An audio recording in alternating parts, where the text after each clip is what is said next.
जी, अस्सलाम वालेकुम। है व्यूअर, मेरा नाम कलीम है। Welcome to management tube. और आज का जो हमारा डिस्कशन टॉपिक है, आज मैं ये डिस्कस करूँगा, आप लोगों को बताऊँगा कि सीपीडी पॉइंट्स क्या होते हैं, ये आप लोगों ने क्यों अर्न करने होते हैं, इसका बेनिफिट क्या होता है, और जो है ना पीईसी से रजिस्टर्ड होने के बाद आपने पर ईयर कितने सीपीडी पॉइंट्स अर्न करने होते हैं और 5 साल में कितने करने होते हैं। तो इस चीज़ को हम डिटेल से डिस्कस करेंगे, क्योंकि इससे पहले मैं सीपीडी पॉइंट्स के बारे में 3 से 4 वीडियो अपने इस चैनल पे अपलोड कर चुका हूं। तो वो वीडियो देख के एक फ्रेश इंजीनियर ने मुझसे कमेंट सेक्शन में पूछा कि सर मैं फ्रेश इंजीनियर हूँ, मुझे नहीं पता कि सीपीडी पॉइंट्स क्या होते हैं, तो काइंडली आप एक वीडियो बनाएं जिसमें हमें ये बताएं कि सीपीडी पॉइंट्स क्या होते हैं, इसके क्या फ़ायदे हैं, इसका इस्तेमाल क्या है और सीपीडी पॉइंट्स हम कैसे अर्न कर सकते हैं। तो अगर आप भी जानना चाहते हैं कि सीपीडी पॉइंट्स क्या हैं और इसके क्या फ़ायदे हैं, कैसे अर्न कर सकते हैं, तो ये वीडियो एंड तक देखिए।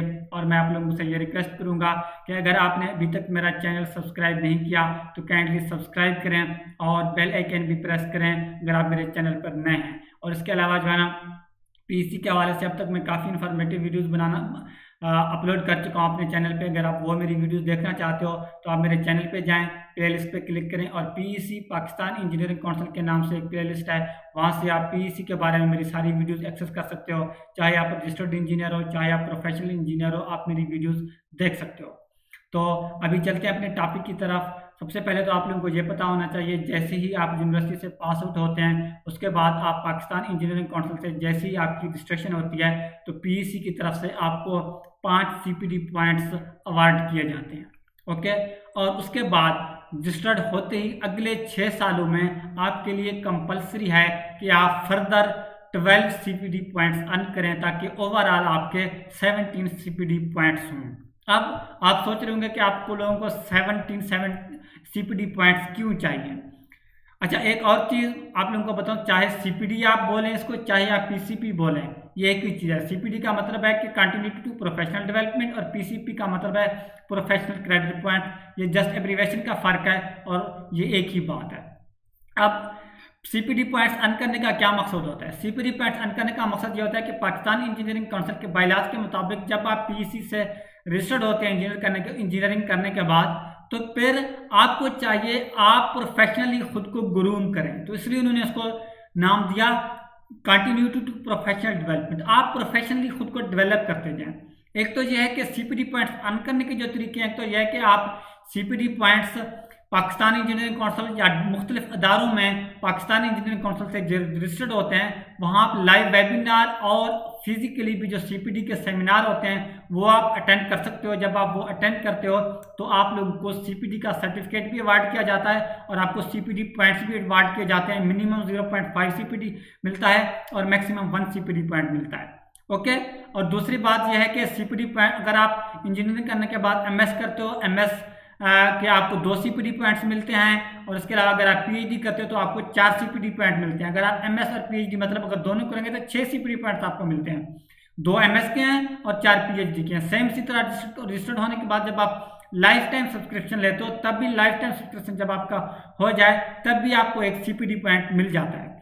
तो कहने का मतलब यह है कि रजिस्टर्ड होते ही अगले जो है ना 6 सालों में आपने जो है ना 1 साल रिलैक्सड होता है फ्री, क्योंकि हर कोई जो है ना यूनिवर्सिटी से पास आउट होने के बाद जब पीसी से रजिस्ट्रेशन होती है तो हर कोई जॉब ढूंढने लग जाता है। इस वजह से पीसी ने उसको रिलैक्स किया है। तो अगले मिनिमम 5 सालों में और मैक्सिमम 6 सालों में आपने 17 सीपीडी पॉइंट्स अर्न करने होते हैं। अच्छा, अब जो आप live webinar Pakistan engineering council से जो आप अर्न करते हो तो उसमें आपको एक जो है ना सर्टिफिकेट भी दिया जाता है। जैसा कि मैंने 2017 में जो सीपीडी पॉइंट अटेंड किया तो उसका सर्टिफिकेट मेरे पास ये है।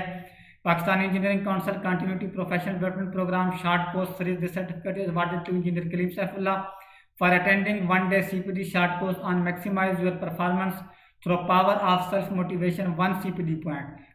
कुछ पे 0.5 भी लिखा हुआ था ऑन 18 सितंबर 2018।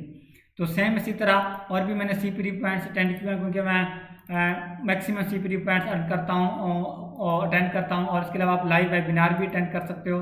तो एमएस मैं कर चुका हूँ, वो भी मेरा मुझे सीपीडी पॉइंट्स मिला है। तो कहने का मतलब यह है कि पर ईयर आप मैक्सिमम 3 सीपीडी पॉइंट्स अर्न करते हो और आप per year maximum CPD points earn कर सकते हो। लेकिन पीसी के अकॉर्डिंगली जब आपके 3 सीपीडी पॉइंट हो जाएं अगर एक साल में आप 3 CPD पॉइंट से ज़्यादा CPD अर्न करोगे तो फिर उसको वो काउंट नहीं करेंगे। तो कहने का मतलब यह है कि PCB पॉइंट अब जब आपके 17 CPD पॉइंट्स पूरे हो जाते हैं तो फिर आप EPE एग्ज़ाम के लिए अप्लाई करने के लिए एलिजिबल होते हैं। EPE एग्ज़ाम जब आप देंगे, जब आप पास करेंगे तो फिर आपका जो टाइटल है, जैसा कि रजिस्ट्रेशन सर्टिफिकेट आपको मिलता है, उस पर लिखा हुआ होता है कि आप पाकिस्तान इंजीनियरिंग काउंसिल में as a registered engineer registered हो, जैसा कि आप यहाँ देख सकते हैं, has been registered with Pakistan engineering council as a registered engineer. जब आप 17 पॉइंट्स आपके हो जाएं और EPE एग्जाम आप पास करते हैं तो फिर आपको पाकिस्तान इंजीनियरिंग काउंसिल की तरफ से इस तरह का एक नया सर्टिफिकेट जारी किया जाता है और उस पर लिखा हुआ होगा has been registered with Pakistan engineering council as a professional engineer. Registered engineer को प्रोफेशनल इंजीनियर से रिप्लेस किया जाता है। और एक चीज़ मैं आपको बताऊं, जब आप रजिस्टर्ड इंजीनियर होते हैं तो तब आप कंस्ट्रक्टिंग फिर्म में रजिस्ट्रेशन दे सकते हो और ऑपरेटिंग फिर्म में रजिस्ट्रेशन दे सकते हो, मतलब C6, C5, C4, C3, C2, C1, CA, CB में, और O6, O5, O4, O3, O2, O1, OA और AB कैटेगरी में आप रजिस्ट्रेशन दे सकते हो। जब आप रजिस्टर्ड इंजीनियर से प्रोफेशनल इंजीनियर हो जाते हो तब आप किसी भी कंसल्टेंसी में अपनी कंसल्टेंसी भी रजिस्टर करवा सकते हो और कोई भी आपकी रजिस्ट्रेशन को यूज करते हुए भी कंसल्टेंसी को रजिस्टर करवा सकता है। जब आप रजिस्टर्ड इंजीनियर होते हैं तब आप कंस्ट्रक्टिंग फिर्म में, ऑपरेटिंग फिर्म में, कंसल्टेंसी में खुद को अटैच तो कर सकते हो, लेकिन आप अपनी कंसल्टेंसी रजिस्टर्ड नहीं करवा सकते। जब आप प्रोफेशनल इंजीनियर बन जाते हो 17 CPD पॉइंट्स अर्न करने के बाद, EPE एग्जाम में पास करने के बाद, जब आप प्रोफेशनल इंजीनियर बन जाते हो तब आप जो है ना कंसल्टेंसी भी रजिस्टर्ड करवा सकते हो।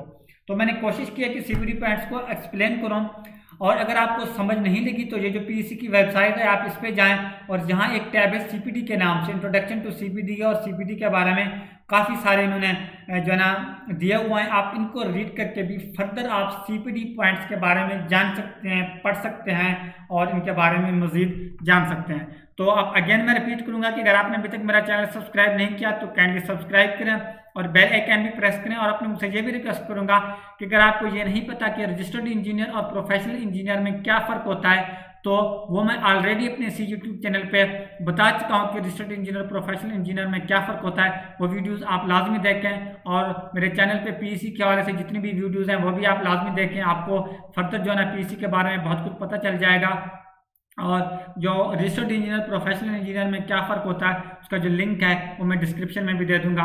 और मुझे दीजिए इजाज़त, नेक्स्ट मिलेंगे इसी अच्छी वीडियो के साथ। अल्लाह ने के बाद, अल्लाह हाफिज़।